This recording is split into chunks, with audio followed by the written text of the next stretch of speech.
ยกมือ10 นิ้วกราบนอบน้อมอย่างพระติรัตนแก้วเจ้าตั้ง3 ประการอันมีพระพุทธพระธรรมพระสงฆ์อันเป็นสรณะที่เปิงตีเคารพนับถืออันสูงสุดในชีวิตกราบคารวะแทบไตรไวสาปารมีธรรมพระมหาเถรานุเถระเจ้าคณะพระสังฆาธิการภิกขุสงฆ์องค์สามเณรจุตนจุองค์โดยความเคารพขอเจริญสุขเจริญปอนปอออกไม่ออกศรัทธานาบุญสันนิบันตานเข้าจุหนุ่มเท่าใจยิงขอน้อมต้อนรับทุกท่านเข้าสู่รายการมรดกธรรมกำเมืองและสารธรรมกำเมืองต่างสถานีวิทยุกระจายเสียงพระพุทธศาสนาแห่งชาติและสังคมคลื่นเพื่อการศึกษาพระพุทธศาสนาและวัฒนธรรมคลื่นพระพุทธศาสนาและจริยธรรม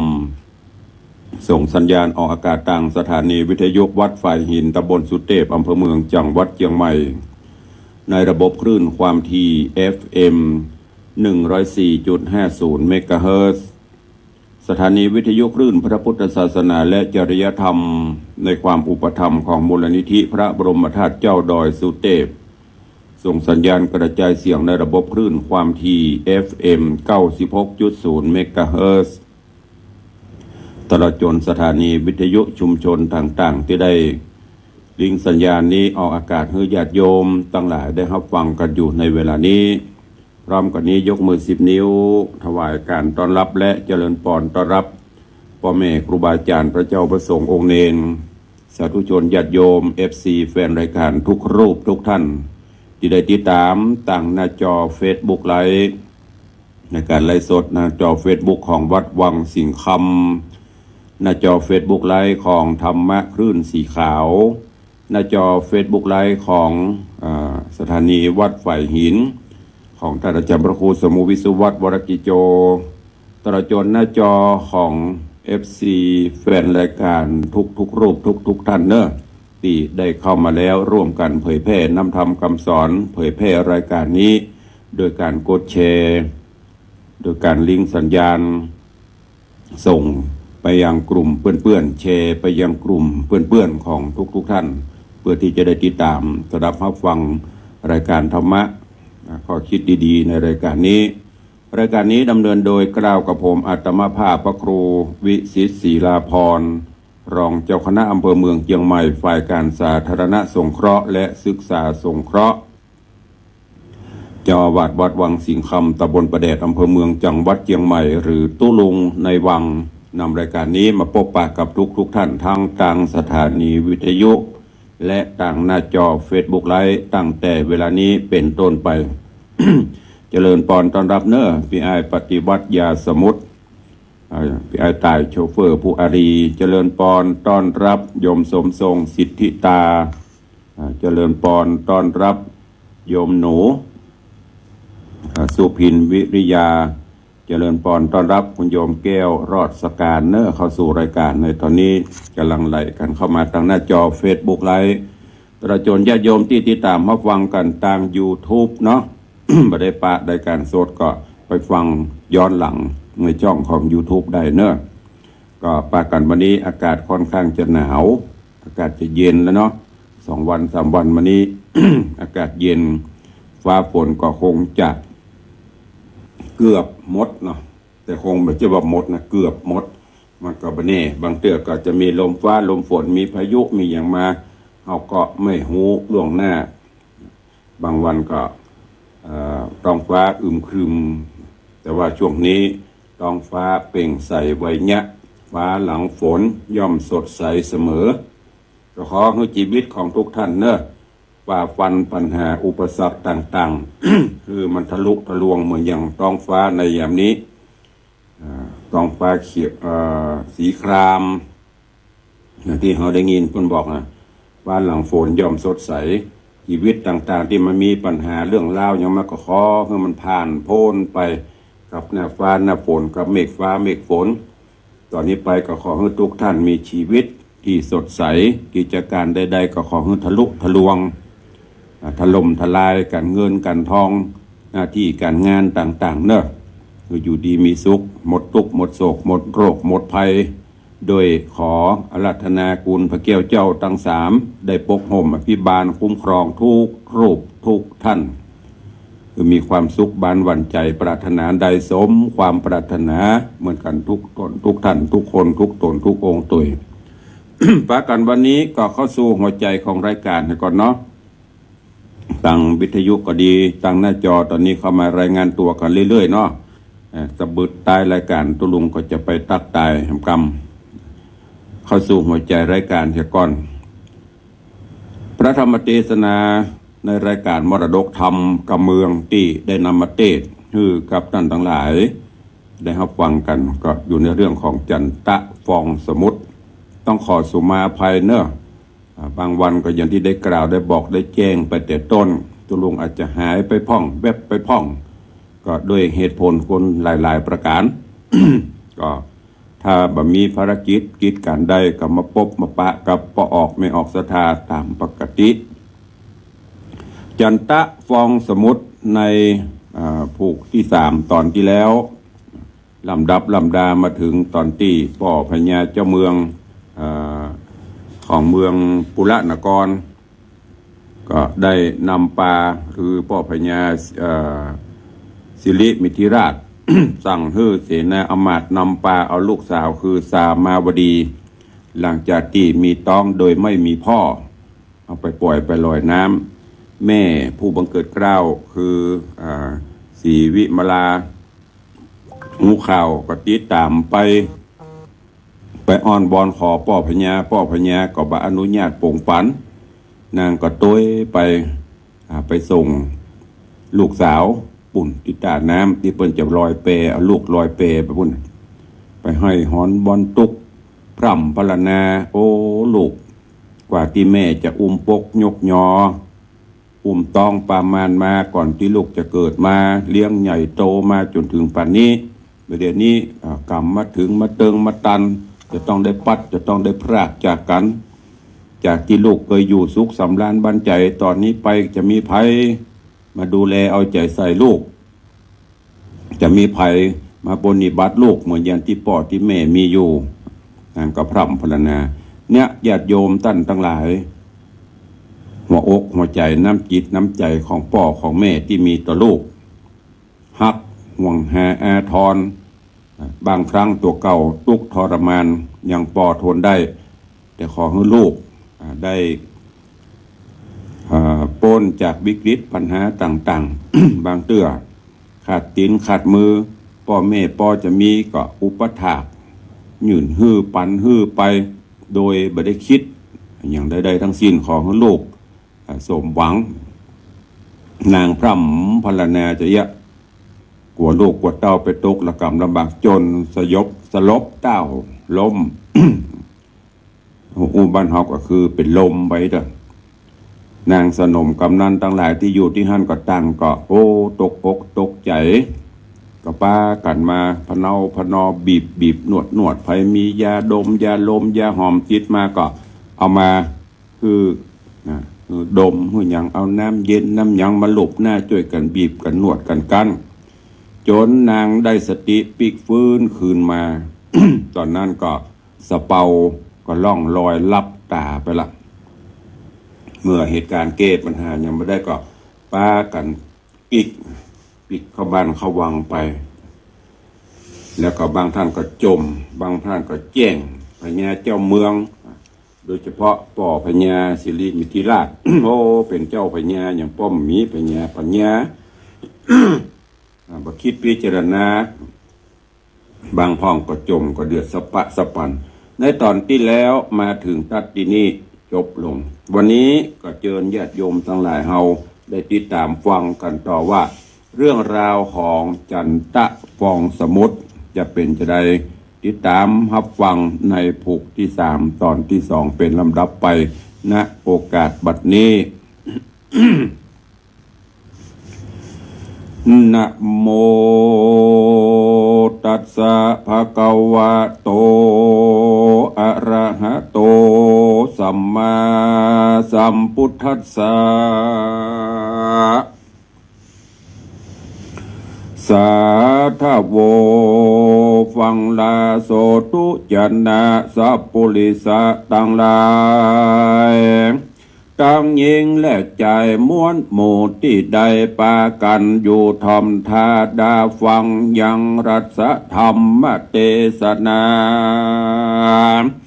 จันตะฟองสมุดลำดับลำดามาเถิงยังผูกที่สามตอนที่สองเนอเจ้าขอเชิญศรัทธาตั้งหลายหนุ่มเทา จุงตั้งจิตใจเราทำทาดาฟังต่อไปไปนานีและนาตามัดถังปะกาเซนโตสัทธาอาหะสัทธาสัพปัญโยพระพุทธเจ้าอันจักเล่าเก้านิทาน ว่าภิกขุเวทโดราภิกขุทั้งหลายอันมีศีลใสสาโรธแม่พระตถาคตบ่มีโทษสักเต้าใหญ่บวงเขาพากันเอาตัวไปไหลน้ำย้อนว่ากรรมเก่าซ้ำมาสะนองเฮือเศร้ามองทุกโศกวิปโยคลายอ่านนับคืนหลังได้500ชาตินางน้อยนาถจันตะสามาวดีเกิดมาเป็นลูกเศรษฐี มีทิฏฐิกับตนถือว่าเกิดในตระกูลอันนาเปอันใหญ่มีสมบัติไฟมหาศาล บ่หูจักการผิดการถูกอันจักเป็นเวรผูกไว้กับตนยังมีสาวคนนึ่งใสมีลักษณะไฟกวนโจมมีห้างคิงกลมอะเครือเนื้อเกลี้ยงอ่อนกวนเสน่หาซ้ำมามานต้องใหญ่ต้องก็มาใกล้เหมือนแม่มานมีวันหนึ่งนางลูกเศรษฐีมาหันใส่หันต้องต้านใกล้บองลมซ้ำมาใกล้หัวสู่ชอบว่ามึงจักออกลูกเมื่อใดกูสั่งมาอายต่างแต่ถ้ากูเป็นพ่อเป็นแม่ของมึงกูจักฮือเอาใส่เปไหลล่องน้ำบ่ฮือภายหานแถมซ้ำป้อส่องกันนางลูกเศรษฐีบ้าแล้วมันก็ซ้ำไข้หัวจอบโซว่ามึงบ่มีจู้ผัวโจมแม่มันโกรมต้องใกล้เบิ่งสั่งบ่อายฮื้อฝูงหมู่เบาแถวใจลามกูสั่งมาอายต่างแต่เล่ากันว่าแล้วลวดต้องเตาไปสู่เกหาของมันแลนะ กรรมอันนั้นแน่มาตอบใส่ฮือได้รับผลให้คราวลุนนางได้ต้องเตียวส่งสารหลายร้อยชาติกรรมอันมินประมาทด้านนั้นนามันบ่สวะวังลาไปไหนใดดังจักมาไล่เนื้อมันหากติดตามมันบ่สวะวังโดยง่ายมีโอกาสได้ยามได้มันก็เข้าไปตอบใส่ฮือได้รับผลให้หลายประการ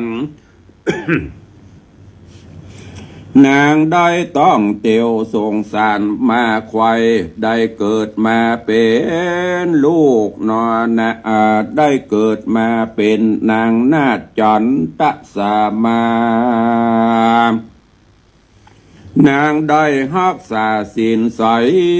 สะอาดก็ยังว่าถูกบาปป่าปะกรรมมาครอบงำจนใดฮือเขาเอาใส่เปไหลล่องไตก็เพราะป่าปะกรรมตีนางได้กระทำมาบอกกลาดนางได้ประมาทดูแควนที่ต้านมาที่ต้านมันต้องใหญ่ขับจำเปิ้นใส่เปลายกรรมจังไรนั่นเล่ามาทำฮือนางโศกเศร้าลอยเปก็มีบันนั้นแหละนะดูราสัพพุริสาตังลาตังยิงและใจมวนโมอันถ้าอยู่ฟ้าอังธามจุงปะกันเว้นจากกรรมอันเป็นบาปลวงลายมันจ้างเป็นสายใหญ่ติดต่อเป็นผลรายก่อติดตามหันต้านบอกงามผิดแผกรูปกายกดงอตินมือขอมืองอแข้งโดวนลักษณะบทวนปากแหว่งดังโม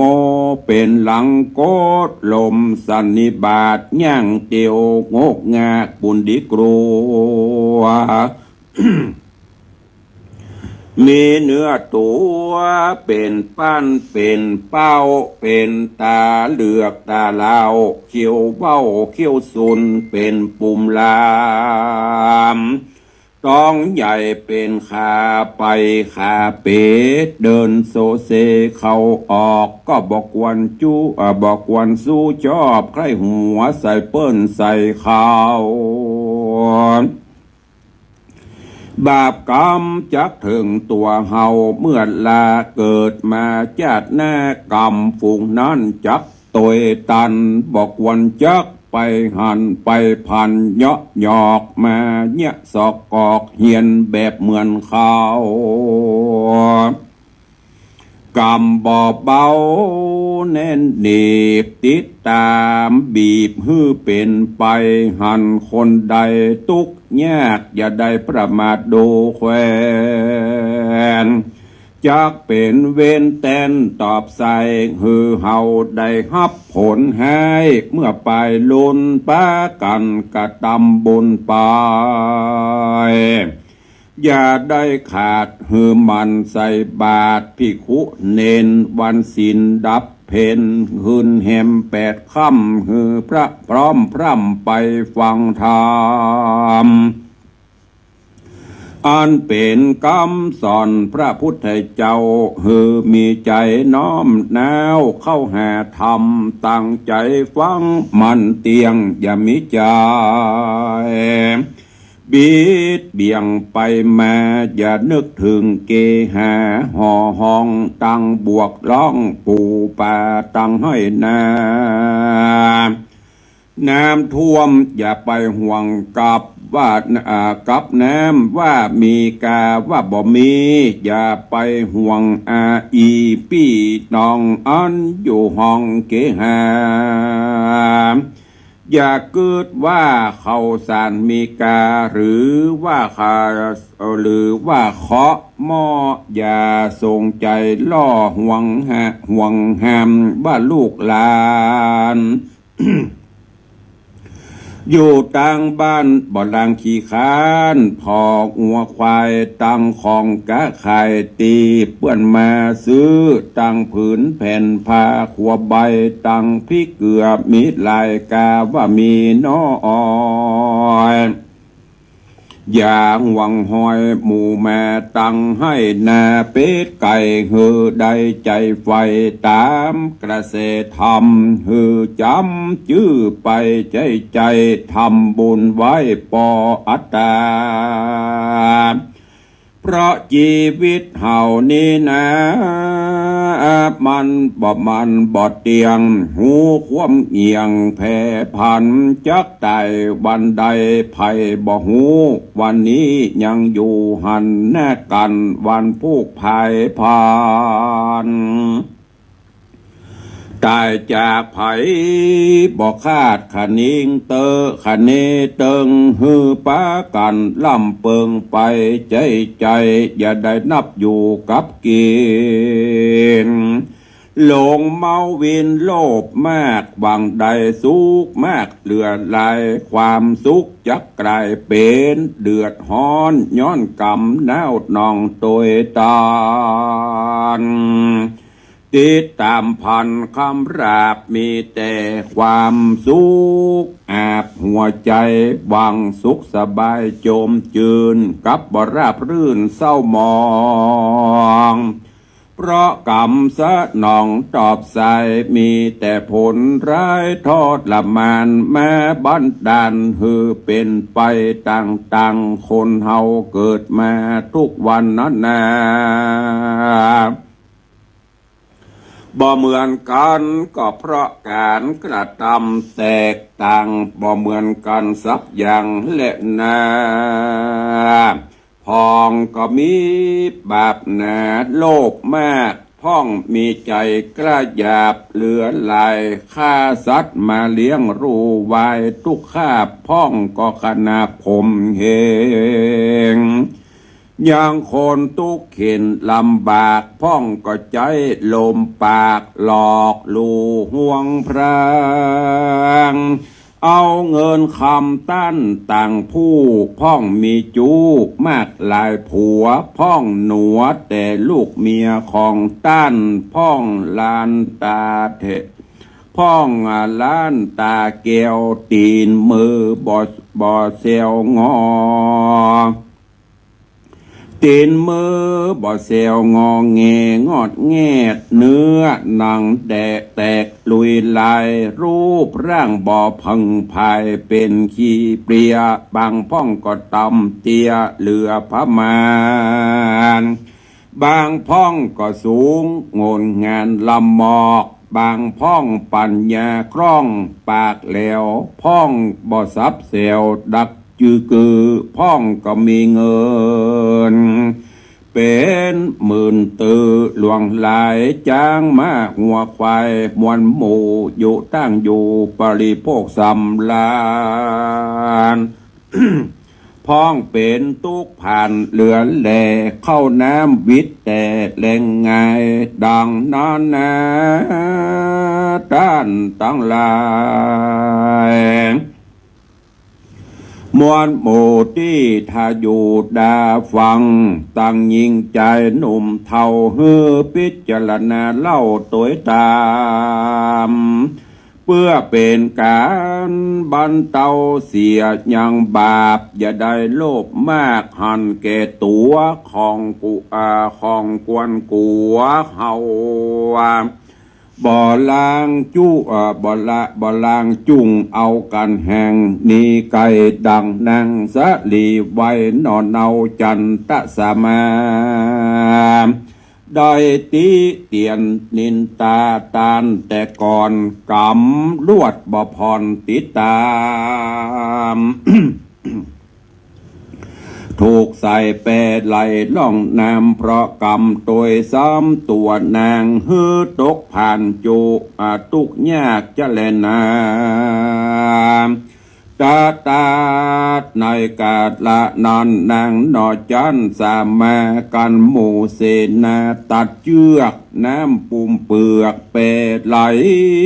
นางมีใจไว้วันร้องให้ปั่นไปมาเจ็ดน้ำตาจะใจ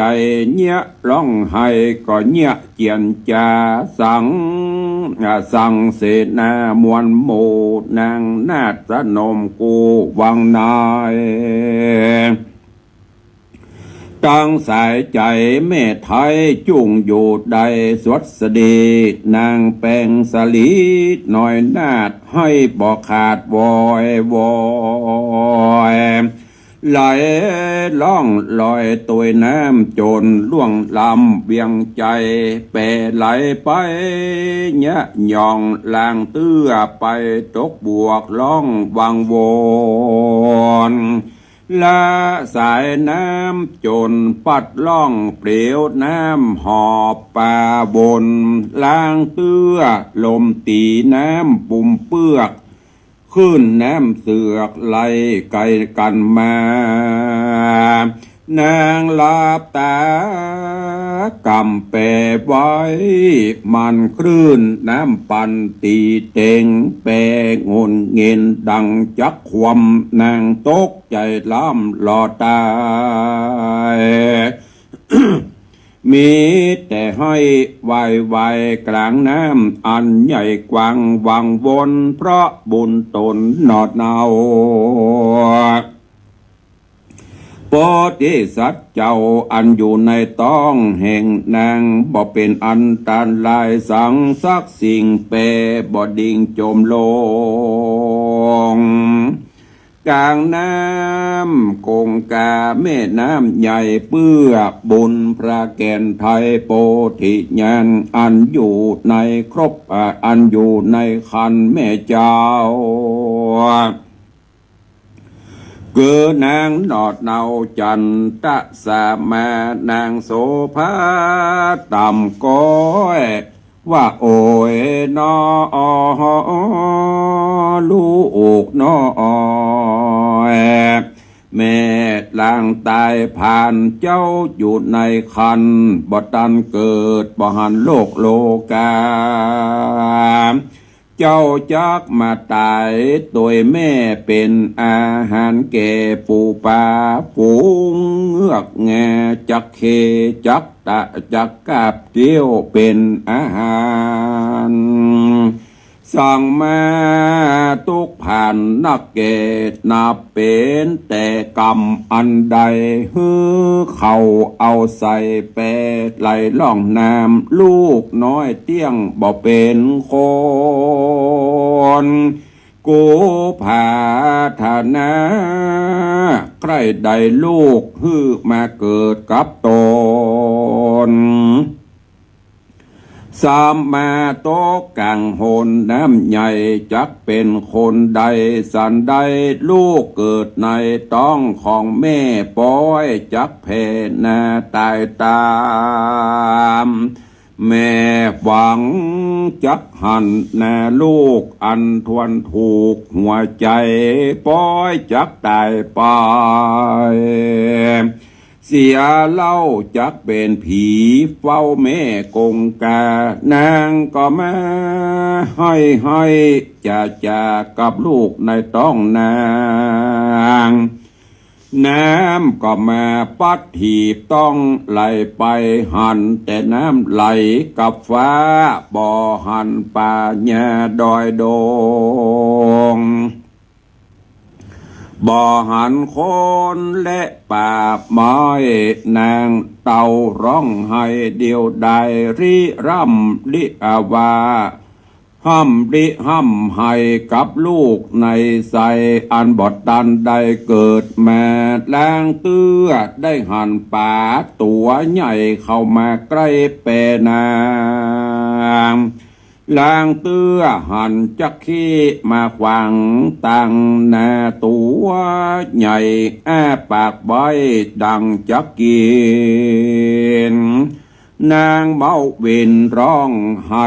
หน้าตาใกล้บวมปองน้ำตานองบอกขาดนาอินโดลูกกำพระอันนากำพระอันอยู่ในคานบ่หูคืนวันจักรอดมีแต่ล่ำให้หอดหิวใจ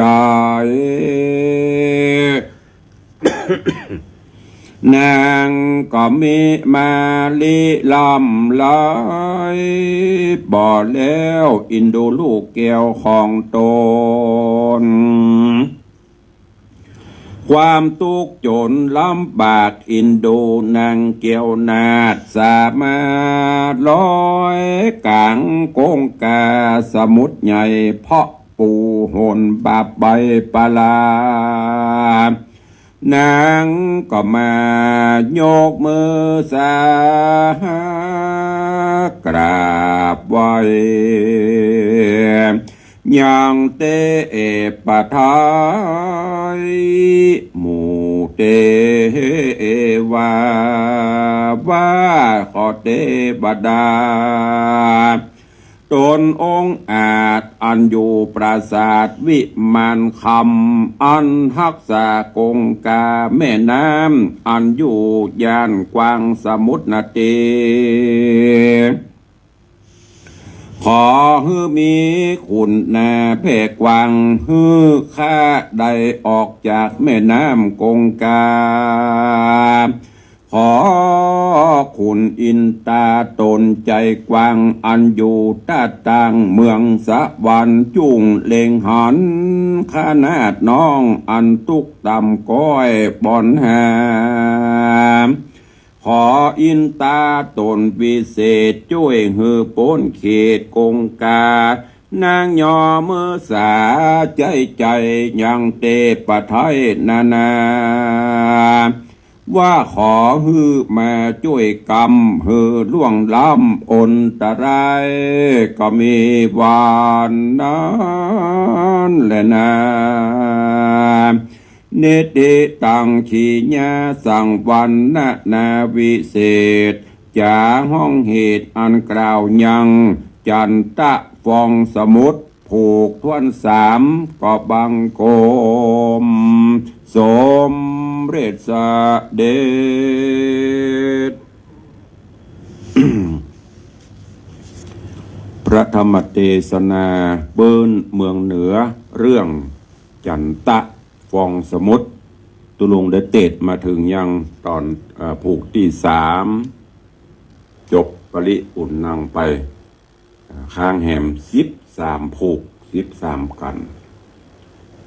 ก็ก้อยติดตามฟังกันไปเนอะในตอนนี้ต่างป่อพญาได้เอาแม่นางสามาวดีไหลเปไหลน้ำไปจอนที่เล่าตะกี้นะถึงแม่ก็มาให้ฮ้อนบอลตกว่ามันเป็นบาปเป็นกรรมเยี่ยงใดจ้าลูกถึงต้องได้มาปัดมาพรากจากพ่อจากแม่ถูกพ่อได้สั่งเอาใส่เปไหลน้ำไปในธรรมตะกี้เปิ้นกล่าวไว้ว่าโดยเป็นบุพกรรมของสามาวดีบุพกรรมใดสามาวดีในอดีตชาติปางก่อนนางได้เกิดมาเป็นลูกของเศรษฐีเป็นผู้มีอันจะกี่นิดมีเงินมีคำแล้วก็ไปหันใส่นางยิงคนหนึ่งมีตองมีไส้เป็นแม่มารก็ปากันไปไข้หัวเสเปิ้นไปเยาะเย้ยเสเปิ้นว่าลูกเป็นลูกมีป่อกะไผมาเกิดจะได้ใกล้อู้ง่ายๆก็คือไปติเปิ้นประจานเปิ้นนี่เด้อบ่าสปะสปันจนเปิ้นน้อยเนื้อต่ำใจโดยบุพกรรมของนางอันนั้นจนมาสนองตอบในปัจจุบันชาติที่โพธิสัตว์มาเกิดเลยโดนเปิ้นเอาใส่เปไหลน้ำอันนี้ญาติโยมทั้งหลายที่พุทธองค์เปิ้นได้ตรัสไว้กรรมมุนาวัตติโลโกสัตว์โลกย่อมเป็นไปตามกรรมสร้างกรรมใดไว้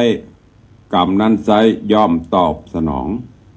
ดังที่พ่อแม่ครูบาอาจารย์เปิ้นได้กล่าวไว้ว่ากรรมหรือกรรมมันบ่มีการหมดอายุความมันบ่เหมือนกฎหมายบ่เหมือนรัฐธรรมนูญอย่างที่เปิ้นจะฮิเกฮิล่างมุนี้กรรมนั้นมันเก้ไขยังบ่ได้ตี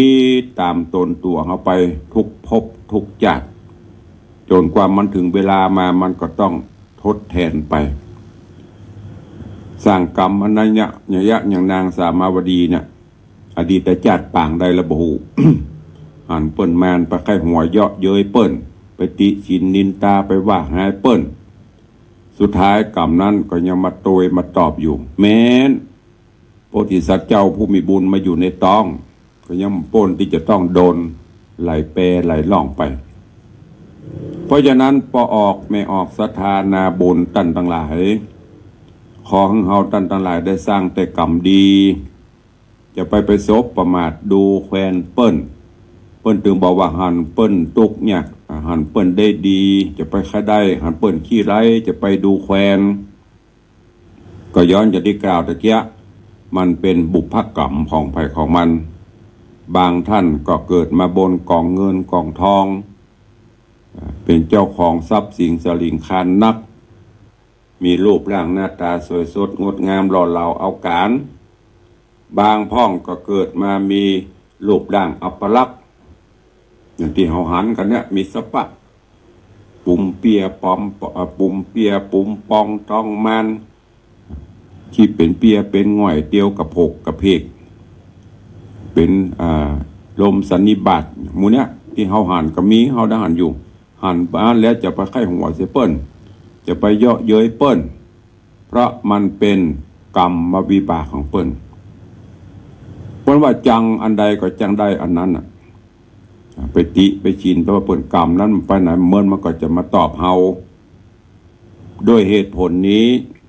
ขอให้ญาติโยมทั้งหลายได้มีสติคิดพิจารณาสร้างแต่กรรมดีละเว้นกรรมชั่วหันไผที่ไหนเปิ้นสร้างคุณงามความดีก็อนุโมทนาสาธุไปเมื่อเปิ้นมีกรรมมีอย่างมาก็บดีไปซ้ำไปเติมเปิ้นถือว่าเป็นกรรมของไผของมันเราจะได้มีความสุขบานบันใจถึงวันนี้อย่างที่เปิ้นวันศีลธรรมไม่กลับมาโลกาจะวินาศ ยิ่งยุคสมัยปัจจุบันนี้ท่านทั้งหลายลองสังเกตพอยุคที่โลกทั้งโลกอยู่บนปลายนิ้วโลกทั้งโลกอยู่บนฝ่ามือคนเฮาจะขาดสติบ่ได้ยังคิดว่าผลกรรมผลที่กระทำลงไปมันจะเป็นจะได้บางเตื้อก็หันในเฟซในไลน์อันอย่างน้อยก็ทางที่เฮาก็บ่ฮู้จักเปิ้นก็บ่ฮู้จักเฮา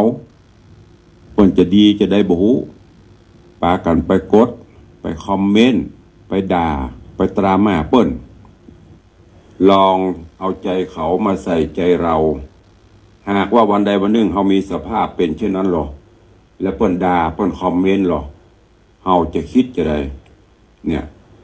ฉันได้ก็ฉันนั้นเนี่ยเพราะเป็นกรรมของภัยของมันเฮาว่าเขาเปิ้นหรอจะไปว่าไอ้นี้อยู่ที่ไหนบ่ฮู้จักมันเนี่ยเฮายังฮู้จักเปิ้นก็ต้องฮู้จักเฮาแม้กระทั่งหันพฤติกรรมมาอย่างต่างๆเฮามีโทรศัพท์อยู่ฮู้จักมาคุ้นกันก็ถามจะไปเป็นนักร้องนักลำไปนักร้องเพลงลูกทุ่งลูกกรุงฮ้องหมดแต่ฮ้องบ่ม่วนฮ้องบ่ถูกใจกรรมการก็เป็นอันตรายอันนี้ฝากไว้กับทุกท่านด้วยสร้างคุณงามความดีไปบ่เบียดบีตีค่ากันสร้างแต่กรรมดีๆไว้กรรมนั้นเราจะตอบสนองเฮาให้ได้ดีมันบอกวันนี้กับวันหน้าแหละเปิ้นว่าฟ้ามีตาเทวดามีจริงสร้างกรรมใดไว้ระวังกรรมนั้นก็จะมาตอบสนองเฮาบ่วันใดก็วันหนึ่งล่ะและเมื่อวันนั้นเฮาจะไปเรียกไปร้องไปฮ้องหาไผเพราะเฮากระทำเองสร้างคุณงามความดีไปบ่ต้องไปถือเนี่ยอย่างที่มันบ่ดีจะไปว่าไผบ่ฮู้ตุเจ้าถือมาตลอดพ่อแม่ครูบาอาจารย์เพิ่นก็แนะนำพร่ำสอนพุทธเจ้าเพิ่นก็สอนถึงไผบ่ฮู้ตัวเฮาเองเนี่ยฮู้ตัวเฮาก็จะละซ้ำละสายที่ทำลงไปมันเป็นจะนั้นกายจิตใจพะวงจิตใจกระวนกระวายกินไม่ได้นอนบ่หลับเนี่ยเป็นผลกรรมที่กระทำลงไปเหมือนดังสามาวดีเนี่ยตอนนี้ผลกรรมมาตอบสนองก็จะต้องใจกรรมไปแต่มรูนมาจะป้นกรรมจะนักจะเบาจะใดก็ให้ติดตามฟังไปในผูกต่อไปเนอะสาจันตะฟองสมุทรก็ขอโป่งวางไว้แต่เพียงเก้าอี้ วันนี้ก็ก่อนที่จะได้เปิดหน้าไมค์คือญาติโยมทั้งหลายขออนุญาตได้ตักได้ตาย FC ตังหน้าจอเนอะวันนี้เสียงก็บ่ค่อยปกติมีแหบๆไปหน่อยก็ขอสุมาอภัยโดยตามสังขารธรรมนะหูตาก็เริ่มจะว่าเท่าก็มันเท่าตัวใดเตื้อ60 ปลายแต่มันมีเนี่ยกระกำนะเนี่ยที่ตุลุงบอกตะเกียมันกระกำบางพ่อเปิ้น90 ปลายหูดีตาดีแข็งแรงเฮากำลัง60 ปลายมีสปะเบาหวานไขมันความดันหัวใจไหลติดนิ้วล็อกเดี๋ยวมาตั้งตาตาก็เริ่มจะฟ้าจะฟางเนี่ยมันเป็นของภัยของมันจะแล้วไปอย่างบัวจะนี้ก็ว่ากันไปหูตาก็เริ่มฟ้าฟางต้องใจแว่น2 อัน 3 อันกันเนอะก็ต้องขอสุมาอภัยกันไปเจริญปอนเนอะวันนี้ญาติโยมทั้งหลายเข้ามาโอ้หลวงหลายเจริญปอนกับโยมแม่เลี้ยงทัดพิชาปอเลี้ยงธนวัฒน์สุสิงคำเนอะก็ขอบคุณอนุโมทนากับปอเลี้ยงแม่เลี้ยงตัวเป็นเจ้ามูลศรัทธาปุจจาธรรมกับนี้คือจันตะฟองสมุทรโดยก็ได้ร่วมเป็นเจ้าภาพปุจจาน้อมนำปัจจัยมาถวายปุจจากันธรรมเป็นจำนวนปัจจัย 2,000 บาทเนอะอุทิศบุญกุศลให้ปิตามันดาพ่อแม่เจ้ากรรมในเวรเจ้าบุญในบุญเจ้าคุณในคุณก็ขอให้สมมนุษย์ในไฟอ้างตัวนอกจากนั้นก็ยังได้สละปัจจัยร่วมสมทบในการก่อสร้างกุฏิสงฆ์วัดวังสิงคำพัฒนาวัดมาโดยตลอดล่าสุดนี้ก็ยังจะเป็นเจ้าภาพปวารณาเป็นเจ้าภาพสร้างหุ่นรูปเหมือนหุ่นขี้ผึ้งไผ่ขี้ผึ้งตุลุงเปิ้นบัดจะแปลงก็แล้วแต่ศรัทธาของเปิ้นแปลงแล้วไผจะไหวจะสามไหวภาษากระสุนแล้วแต่เนาะแต่เปิ้นจะไหวอันนี้ก็ขอบคุณเนอะกับโยมปอเลี้ยงธนวัฒน์แม่เลี้ยงทัดพิชาสุสิงคำตัวเจริญปอนต้อนรับคุณโยมแม่นวลศิริหินเขียวเจริญปอนต้อนรับโยมจนจันทร์จอนคำเจริญปอนต้อนรับคุณโยมสมศรีพรหมเมืองเจริญปอนจอนรับโยมปีอัญชลีคำกิติถวายการต้อนรับท่านเจ้าพระมหาคมสันจากกรุงเทพมหานครเป็นลูกศิษย์ลูกหาติดตามสดับฮับฟังเป็นกำลังใจอยู่เจริญปอนต้อนรับโยม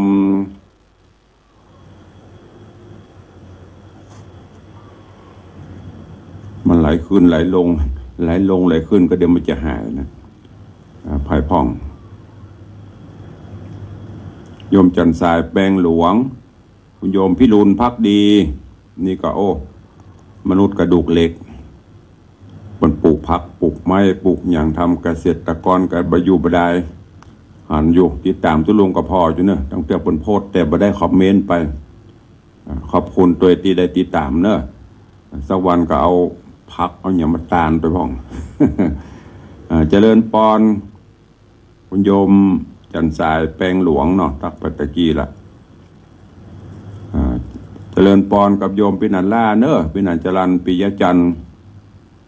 อันนี้ก็ขอบคุณโดยปินันจรันปิยจันทร์ก็เป็นเจ้าภาพนาคกตันคันโทยหรือกำยัน1 ตัวโยมเมละปิยจันทร์1 ตัวเนอะขอบคุณอนุโมทนาบุญตัว7 ปันแห่ขอบคุณเป็นเจ้าภาพเจริญปอนคุณโยมสมทรงสิทธิตาเจริญปอนคุณโยมสุวรรณอินใหญ่เนอะเจริญปอนต้อนรับโยมปีหมอมัทนาอัมพันธ์เจริญปอนต้อนรับโยมแก้วรอดสการเข้ามาติดตามโยมหลายๆคนเนอะเดี๋ยวถ้ามันพลาดมาได้ตักได้ตุลงจะไปตักมลุนขอบคุณทุกท่านทุกทนตัวก็มีข่าวสารงานบุญมาฝากประชาสัมพันธ์ให้กับทุกท่านเนอะในวันที่24 25ที่จะถึงนี้ที่วัดชัยสถานพุทธเจดีย์9 ยอดตำบลป่าบงอำเภอสระปีก็จะมีงานบรรกตัญญูชาตการ98 ปีหลวงปู่พระมงคลสิริหรือหลวงปู่ครูบาอินคำพินทวันโน หลวงปู่เป็นพระเถระผู้ใหญ่ที่ได้ละสังขารไปก็ได้หลายปีในวันที่24-25ก็จะมีงานบุญที่วัดพุทธสถานเจดีย์เก้ายอดเชิญทุกท่านไปร่วมกันเนอะตุลงจะไปวันที่25ไปฉันเพลยมปีจงรักว่าจะเตรียมเมนูเด็ดๆฮื้อแล้วก็อาจจะได้ไปพบไปปะกับญาติโยมต่างสิงคโปร์หลายท่านหลายคนว่าจะเป็นโยมสุมาลีกับอาว่องกับมุนิก็เคยไปที่บ้านเปิ่นที่ประเทศสิงคโปร์ก็จะได้ไปพบไปปะที่ฮันเนอร์จะไปเริ่มมาที่24-25ไปที่ไหนมาเนี่ยเข้ามาประเดี๋ยวนี้เจริญปอนเนอะท่านปัญญาจารย์วิจิตรธีรธรรมไทยเมาไปตั้งกระทะอบไก่ ยินดีต้อนรับเข้าสู่รายการเนอะนี่ก็เป็นผู้ที่ผ่านยุทธจักรดงขมิ้นมารู้จิตรู้ใจรู้เจ้าพนายแล้วก็เป็นเจ้าภาพนาคตันคันโทยหรือกำยันกำจกชะตาจำบารมีชีวิตราชการจะได้เจริญก้านกุงรุ่งเรืองท่านปัญญาจารย์วิจิตรธีรธรรมหัวหน้าหนึ่งได้รับเป็นเจ้าภาพ1 ตั๋วแล้วก็โอนปัจจัยมาเรียบร้อยละลืมถามเนอะลืมไม่ใช่ลืมเปิ้นบอกว่าละแล้วตุลุงลืมแฮมเบิ้ลส่งมันดังเมสเซนเจอร์กับเนอะเกิดปีอย่างก็จะได้แกะตัวเปิ่งตัวขอบคุณด้วยเนอะพ่อเข้ามาเรียนนี่แฮมขอบคุณถวายการต้อนรับเนอะคนห้องอย่างก็น้ำโจ้เงินปอเสล้อหลักเล่งท่านเจ้าอาวาสวัดน้ำโจ้อาจารย์หวานเป็นกำลังลื้อวิหารกำลังจะแปลงถ้าเหลือทางปุ้นก็มาช่วยเสงหงทางวังสิงคำตัวเนอะสาธุขอบพระคุณแล้วก็งานต่อไปวันที่7 ธันวาก็จะมีการประชุมสัมมนาแล้วก็จัดนิทรรศการแสดงผลงานของหน่วยอบรมประชาชนประจำตำบลในภาค7เชียงใหม่ละปูนแม่ฮ่องสอนที่วัดดอยสัปญญูมีการประชุมเจ้าคณะพระสังฆาธิการมีการตรวจข้อสอบนักธรรมสนามหลวงแผนกธรรมศึกษาตรีในการนี้จะมีพระเจ้าประสงค์มานักก็เชิญชวนญาติโยมเนอะเป็นเจ้าภาพถวายภัตตาหารเพลหรือว่าจะนำภัตตาหารเพลไปถวายหรือจะร่วมบริจาคตามเจตนาในวันที่5 6 7 3 วันแต่งานใหญ่ๆจะเป็นวันที่7เชิญชวนไปร่วมกันด้วยแถมข่าวต่อมาในช่วงนี้คณะสงฆ์ภาค7เชียงใหม่ละปูนแม่ฮ่องสอนในเมตตาธรรมของพระเดชพระคุณหลวงพ่อท่านเจ้าคุณพระธรรมเสนาบดีแล้วก็ในเมตตาของท่านเจ้าหลวงพ่อท่านพระครูท่านเจ้าคุณพระราชรัชมุนีรองเจ้าคณะจังหวัดเชียงใหม่ผู้อำนวยการได้เปิดการอบรมเข้มในการบาลีลูกพระตั้งแต่ประโยคปท1-2ไปจนถึงประโยค9ที่จะเข้าสอบบาลีในครั้งต่อไปนี้เปิ้ลก็จะไปอบรมติวเข้มที่วัดดอยสัปญญูใช้เวลาประมาณ3 เดือนก็จะมีค่าภัตตาหารค่าจังหันเจ้าคือภัตตาหารเจ้าเพนน้ำปะนะเนอะญาติโยมทั้งหลายท่านใดมีเจตนาให้ถวายเป็นเจ้าภาพจะเป็นมื้อหรือจะตามเจตนาก็ได้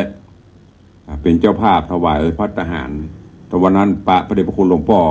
พระราชรัชมุนีผู้อำนวยการรองเจ้าคณะจังหวัดที่วัดประเดชก็นำเรียนหลวงพ่อเขาเป็นเจ้าภาพก่อนนั้นมื้อละ 15,000 แต่วันนี้พระเนนหลายเกือบจะ400หลวงพ่อก็ว่าปีนี้ค่าภัตตาหารเพลใครจะเป็นเจ้าภาพมื้อละ 17,000 บาท 17,000ตุลุงก็เลยประวารณาบอกหลวงพ่ออันก็ถวายไป 20,000แต่ยังไม่ได้ถวายเพราะฉะนั้นแจ้งความจำนงไปละรับเป็นเจ้าภาพภัตตาหารเพล1 มื้อ 20,000 บาทที่เหลือพวกก็อย่าไปเป็นก้าก็สุดแล้วแต่เปิ้ลตาลแล้วมันต้องไปห่วงมันต้องไปหามมันต้องไปถามนะครับอันนี้ก็รวดแจ้งญาติโยมศรัทธาเผื่อจะมีภัยเจตนาใครไปเป็นเจ้าภาพวันเกิดวันอย่างก็ไปได้เนอะ นี่ก็จากคณะสงฆ์จังหวัดเชียงใหม่เฮาแถมข่าวนึ่งก็ต่างวัดคันธารามต้งอ้อในเมตตาบารมีของท่านเจ้าอาจารย์พระมหาบัณฑิตญาณเมธีวัด 5G 6G นะที่กำลังมีชื่อมีเสียงนะสายมูไปจะไปกันไปไหว้พระพุทธเจ้าไปไหว้พระพุทธพระธรรมพระสงฆ์ไปไหว้ องค์หลวงพ่อท้าวเวสสุวรรณนี่อันนี้ก็เป็นสายบุญสายมูแล้วแต่ความศรัทธา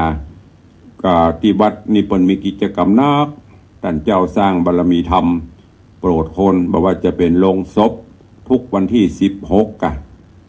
เดือนละครั้งทุกวันที่16ของเดือนก็จะมีการมอบโรงศพผ้าห่อศพอุปกรณ์ต่างๆน้ำมันเชื้อเพลิงมูนี่ก็หลายใบหลายแกนอยู่เนอะก็จะมีเศรษฐีใจบุญในทุนใจดีนักร้องนักแสดงมาร่วมเป็นเจ้าภาพแล้วก็กิจกรรมงานบุญต่างๆท่านเจ้าก็สร้างมาตรวัดบนม้วนเนอะเข้าไปละเย็นสบายใครยังบ่เคยไปก็เจอเนอะในวันที่5 ธันวาคมนี้ก็จะมีงานใหญ่นั่นก็คืองานบรรพชาอุปสมบทประมาณอ่านพระเจ้งนั่นเลย99หรือว่า108รูปเนี่ยจำไม่ได้ละลืมไปเพื่อถวายเป็นพระราชกุศลอุทิศถวายแด่ดวงพระวิญญาณของพระบาทสมเด็จพระชนกาท่านพระชนกมันอ่านยากนะพระชนกาธิเบศรมหาภูมิพลอดุลยเดชมหาราชบรมนาถบพิตรแล้วก็สมเด็จพระนางเจ้าสิริกิติ์พระบรมราชินีนาถพระบรมราชชนนีพันปีหลวงทั้งสองพระองค์ผู้ทรงพระคุณอันประเสริฐต่ออาณาไฟฟ้าประชาราษฎร์ตึงวัดคันธารามตรงอปกจัดทุกปีนี้วันที่5 ธันวาใครจะร่วมเป็นเจ้าภาพบวชเนนเป็กตุเนอะถ้าจะเป็นเจ้าภาพอุปสมบทหรือเป็กตุเจ้ารูปละ 30,000 บาทบรรพชาสามเณรรูปละ 10,000 บาทหรือตามแต่เจตนาก็เชิญชวนและที่สำคัญวันที่5เนอะพร้อมกัน FC ตุลุงตัวเองท่านเจ้าบอกว่าเชิญชวนไปร่วมกันเนอะไปหลายๆวันที่5 ธันวาคมที่วัดคันธารามตรงอ้อก็เชิญชวนทุกท่านได้ไปร่วมกันด้วยวันที่14 ธันวาไม่ใช่วาเลนไทน์นะ14 ธันวาวันทำบุญครบรอบสถานีวิทยุคลื่น96เนอะทุกปีเขามีกิจกรรมร่วมกันที่หอคำพญามังลายก็เชิญชวนทุกท่าน FC ทั้งหลายไปร่วมกันในการนี้ก็จะมีการทำบุญถวายพระป่าเพื่อบำรุงสถานีใจใจในการซ่อมแซมเครื่องทรงอย่างต่างๆของทางสถานีขอบคุณตอนนี้ก็มีโยมปเลียงธนวัฒน์แม่เลียงทัดพิชาสุสิงคำสายบุญของตุลุงนี่เนาะร่วมมาละ 1,000 บาทแล้วก็มีแม่เรนูปินตาขวงสิงร่วมมาละ200 บาทก็แล้วได้1,200เนอะพระป่าสถานีขึ้น96ทุกรายการสามารถร่วมบุญกุศลได้ตลอด สุดท้ายงานบุญกุศลของวัดวังสิงคำเชิญชวนทุกท่านร่วมสร้างตานะบารมีธรรมในการสร้างกุฏิสงฆ์องค์หลวงสร้างที่อยู่ที่อาศัยของภิกษุสงฆ์องค์เนนจะได้มีที่อยู่ที่อาศัยเป็นหลักเป็นแหล่งก็เชิญชวนทุกท่านเนอะก็ขอบคุณอนุโมทนาบุญกรรมก็เดี๋ยวจะว่าหายไปหาหมอไม่ได้ยินอีแม่หอมยังไม่ได้ยินอันนี้ตอนนี้ก็เชิญชวนทุกท่านได้ร่วมเป็นเจ้าภาพสร้างในการเป็นเจ้าภาพนาคตันคันโทยหรือกำยันที่ตุลุงบอกไปตะกี้ซึ่งจะใช้จำนวนทั้งหมดอยู่28 ตั๋ว28 ตั๋วก็มีเจ้ามุลศรัทธาที่เป็นเจ้าภาพมาในตอนนี้ก็ขอบคุณกับโยมแม่โยมพี่นานจรัญปิยจันทร์เนอะสลมโดยซิวเป็นเจ้าภาพ1 ตั๋วพี่นานได้ถ้าฟังอยู่เมตตาเบิดส่งเมสเซจเจอร์มาตั้งช่องข้อความก็ได้เนอะพี่นานเกิดปีอย่างก็เพราะว่าตั้งสลาเพื่อจะได้เริ่มแกะปีเกิดตีนากตันนั่นแล้วก็มีโยมแม่ละอปิยจันทร์1 ตั๋วของแม่ละอตัวเองแจ้งมาคือกรรมท่านพระอาจารย์ชัยวิทย์วัดตะตุ่มสันทราย1 ตั๋วโยมนิพนธ์พรหมศรีอู่เดือนบริการ1 ตั๋วแม่ครูเหรียญทองจันทีพร้อมลูกหลาน1 ตั๋วแม่ครูเกิดปีกุลจ้างกุลหมูนะแต่จะเอาหูบจ้างเนอะปีกุลช้างกุลชอนจ้างใส่เข้าเปิ้น แล้วก็มีอาจารย์ศรีพรณบงษาอันนี้เกิดปีวอกนางสาวพิมพ์ชนกเจียงสิทธิโชค1 ตัวนี่เกิดปีกระต่ายท่านหัวหน้า1ท่านปัญญาจารย์วิจิตรธีรธรรมหัวหน้าฝ่ายป้องกันบรรเทาสาธารณภัยตำบลประแดด1 ตัวหัวหน้าปนบอกมันละตุลุงลืมจ่ายสตางค์เรียบร้อยเบิ้นหัวหน้าส่งมาตังนี้ตัวโยมพ่อเลี้ยงธนวัฒน์โยมแม่เลี้ยงทัดพิชาสุสิงคำรับเป็นเจ้าภาพ2 ตัวพ่อเลี้ยงแม่เลี้ยงประเกิดปีเดียวกันคือปีฉลูปีงัวแล้วก็ของพ่ออุ้ยแม่อุ้ยรวมเป็น2 ตัวจ่ายตังค์มาเรียบร้อยละ15,000 บาทแล้วก็เป็นเจ้าภาพกันเทศกันทำแฮม2,000บำรุงสถานีวิทยุ1,000รวมเป็น 18,000 บาทนำมาถวายเป็นที่เรียบร้อยคุณโยมชาตรีเชื้อมโนชาญเลขานุการนายกองค์การมหาสุจวัจเชียงใหม่1 ตัวแม่สุวรสใจโตแม่ยอดเรือนช่างขายแม่จันวันโชคตาเรือน3 ครอบครัวก็เป็นเจ้าภาพ1 ตัวอันนี้ก็ขอบคุณอนุโมทนาบุญด้วยเนอะได้ประมาณกี่ตัวละ1 2 3 4 5 6 7 8 9 10 11 ตัว11 ตัวมี28 ตัวใครจะเป็นเจ้าภาพตัวละ 7,500 บาทเป็นไม้สักแกะสลักเนอะรูปนาคโคตรบวงบาทแล้วก็รูปนาคธรรมดาเพราะว่านาคกตันเชิญชวนทุกท่านอีพ่ออีแม่หรือตามจิตเจตนาศรัทธาเนอะเมื่อเดือนนี้ก็จะปลูกกระเบื้องห้องน้ำกระเบื้องปูพื้นกระเบื้องก็กล่องละ500 บาทของจริงมันก็จะประมาณ300-400นะตุลุงก็แล้วเพื่อมันจะแปลงเพราะกระเบื้องนี่จะเกรด A เป็นกระเบื้องใหญ่พ่องน้อยพ่องแล้วแต่ต่างช่างก็เลยเมตตาญาติโยมเพื่อจะร่วมบุญเนอะใครได้กระเบื้องก็ใครหอมปูนหอมเนี่ยตามเจตนาแต่ถ้าเป็นกระเบื้องก็กล่องละ500 บาทวันที่1 มกราคมขึ้นต้นปีใหม่ที่วัดจะมีกิจกรรมทำบุญยกช่อฟ้ากุฏิสงฆ์มีงานบุญตอดพระป่าและก็มีบุญสืบโหราชตาหลวงเป็นสิริมงคลเนอะบอกกล่าวกันแต่เนิ่นๆเพื่อจะได้เตรียมตัวไปวันนี้เวลาหมดเวลาละก็คงไม่ได้เปิดหน้าใหม่เนาะพอเปิดหน้าใหม่ก็ไม่มีใครสนใจละ มีใครเปิดไม่ก็มีไผ่โทเพราะนั้นก็นำข่าวสารมาจนครบจบเวลาเลยเวลามาละวันนี้ก็ขอนำรายการจากทุกท่านไปก่อนเนอะท่านเจ้าทุกปีท่านพระอาจารย์หวานวันนี้FC เปิดนักจะเมตตาตังวังสิงคำมาช่วยเป็นเจ้าภาพก็ได้เนอะหน้ากระตันตัวละ 7,500 บาทได้หรือจะมากระเบื้องซักซาวกล่องก็ได้เนอะ ฝากไว้ตัวเองขอบคุณทุกท่านเนอะโยมแม่สุปรณีรูมายายโดยซิวแล้วก็ท่านหัวหน้า1ที่เข้ามาวันนี้ขอนำรายการจากทุกรูปทุกท่านไปก่อนทุกหล่นประการใดอย่าได้จะไปบรรทุกต้องจะได้สู่มาอภัยกับทุกท่านเนอขอคูณแก้วเจ้าทั้ง3ปกห่มอภิบาลรักษาทุกท่านอยู่ดีมีสุขเหมือนกันจุตนจุองค์จุผู้จุคนเนอยัตตาโรธรรมาวัฏันติอายุวันโนสุขังพระลัง